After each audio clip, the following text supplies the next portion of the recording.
Yes, people, Gully Chris reactions back in this motherfucker. 5 unsolved mysteries caught on tape. Nuke's top 5. This was in the reaction folder from a while ago. This is from 9 years ago. God damn, it's 31 million views. Holy shit! And I haven't seen this yet. God damn. Anyway, let's hurry up and get right into it.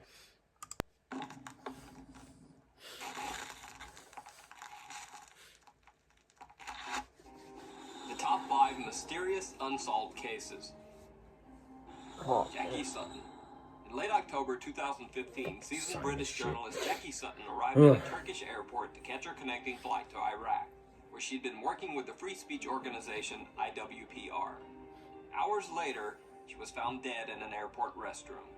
Reportedly, Jackie Sutton had committed suicide, hanging herself using one of her own shoelaces. Now here's where things get even stranger. Earlier reports by the Turkish media stated that Jackie Sutton had become very upset after missing her flight to Iraq because she couldn't afford to purchase a new ticket. However, later reports revealed that Sutton could have easily paid for a new ticket. She was found carrying over 2,000 euros and 2 credit cards. Even more suspicious, another security camera clip taken shortly before Jackie Sutton's death shows her carrying what appears to be a shopping bag containing purchases made at the duty-free shop in the airport. Critics have argued that it seems highly unlikely that Jackie Sutton would suddenly decide to do a bit of shopping shortly before committing suicide. So is Jackie Sutton's death a suicide or something more sinister? Let me know what you think in the comments below. Lars Matank. Lars Matank was a young German man who went on a holiday trip with friends to Varna, Bulgaria. While there, Matank was involved in a fight with some other tourists and suffered a ruptured eardrum. Because of the ear injury, Lars Matank was unable to fly, so he couldn't return to Germany with his friends. He rented a room in a hostel in a poor area of Varna, Bulgaria, determined to wait until his ear had healed enough so that he could fly back to Germany. However, that same night, Lars Matank called his mother and said that there was something strange about the hostel that he was staying in, and that she should cancel all of his credit cards. Even later that same night, Lars Matank left his hostel room in a panic, headed for the airport. He called his mother again, this time saying that 4 strange men were following him, and that he was hiding. 2 hours later, Lars Matank caught a cab and arrived at the Varna airport in the early morning hours. On airport security cameras, Lars can be seen entering the airport with his luggage.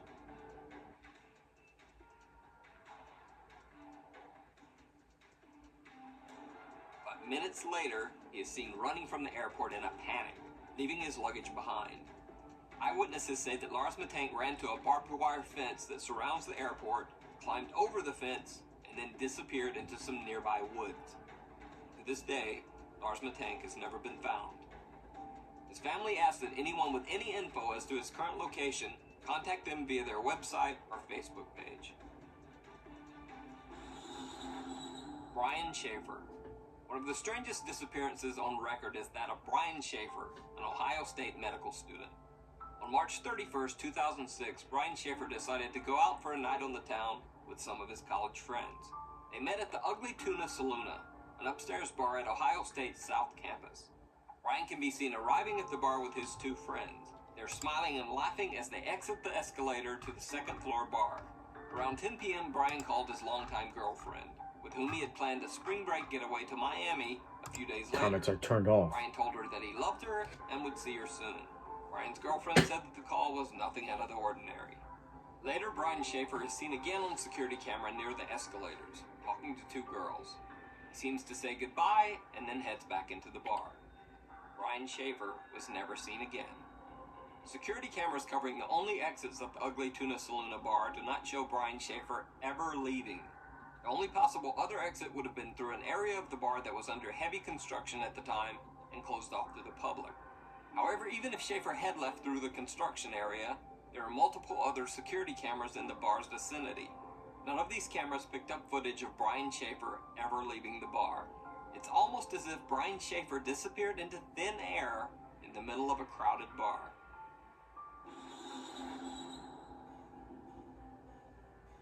Alan Gill. On the evening of February 23, 2014, Alan Gill took a strange trip through Cornwall, England. Captured by surveillance cameras, Jill spent his evening wandering the streets of several different cities for hours. He was seen in Wadebridge, then traveled by bus to Truro, then on to Newquay, then back to Perranporth. No one knows why Alan Jill took this strange trip, or what he was doing wandering the streets of 4 different cities all night. The next morning, the dead body of Alan Jill was found washed up on the shore of Perranporth Beach. Jill was naked except for one sock and one shoe. But the story gets even stranger. Alan Jill's other sock was found wadded up inside his mouth, wrapped in the cord of a pair of earbud-type headphones. Near his body was a black jacket containing a wallet with 95 British pounds, but his bank cards, credit cards, and ID were missing. However, the wallet contained a single bizarre picture: Alan Jill as a child. Even stranger, the jacket the wallet was found in was not the one that Alan Jill had been wearing on the night of his death. Initially, Alan Jill's death was thought to just be a very strange suicide.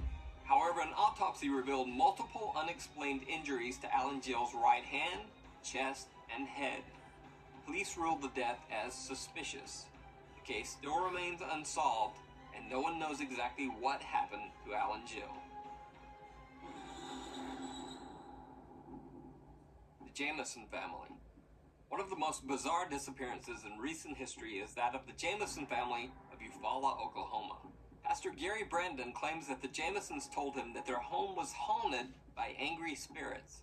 The Jamisons said that they had made contact with the spirits of a dead family in their house, and that their 6-year-old daughter Madison often talked to the ghost family's child. The Jamisons said that 2 of the ghosts were called Emily and Michael, and that one of the apparitions had wings like an angel.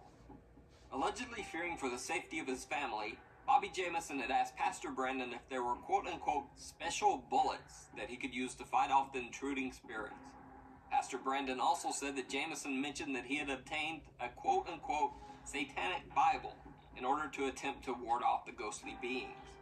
On October 8, 2009, the Jamison family loaded their pickup truck for a trip.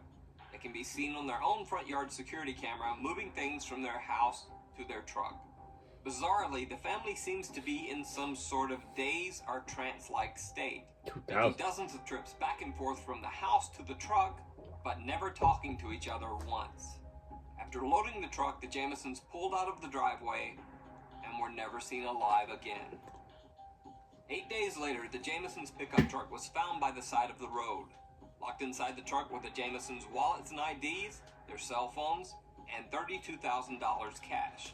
Also locked inside the truck was the family's small dog, which was nearly dead from starvation. A massive statewide search was launched for the family over the next 8 months, but nothing was found.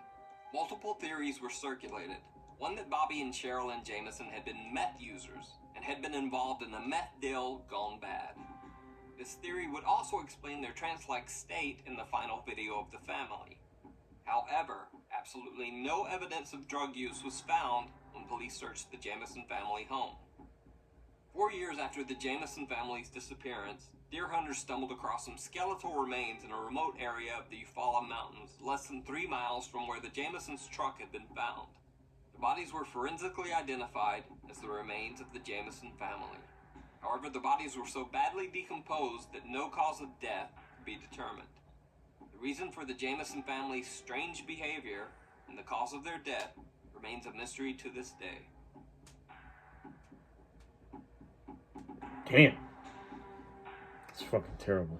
So, after watching this, I was looking up some of the missing people, and man, still undiscovered. Like, Jackie Sutton, they don't know who, like, really killed her. There's, like, no sign if it's somebody killed her, or I shouldn't say some, killed her, like, as if, or it was just, like, the suicide shit, you know what I'm saying? Like some people are saying, that battle with depression will lead you to just, some people were, I was reading the Reddit shit, some people were comparing it with, like, Anthony Bourdain, like, people were like, it was normal, and then all of a sudden, boom. So she might have just been really going through something and just said, fuck it. I looked up the Lars Mittank shit. Still hasn't been found. Brian Schaefer still hasn't been found either. The Alan Jill shit is like crazy. You know, like, why would he wrap the wires around his own mouth and then the sock in his mouth? Well, the sock in his mouth and then that? I don't know. Yeah, that's crazy. And then the Jameson family's even wild. They left all that money, left everything in the truck, doors open and everything, unless the doors were closed, and then they just. But I guess those remains they were really identified as them, so that's crazy, yo. It's wild. But yeah. Anyway, it's late and I'm watching this shit. I'm gonna be going to bed with a fucking like. Yeah. Anyway, yeah. Speaking of going to bed, but thanks for watching. I love y'all.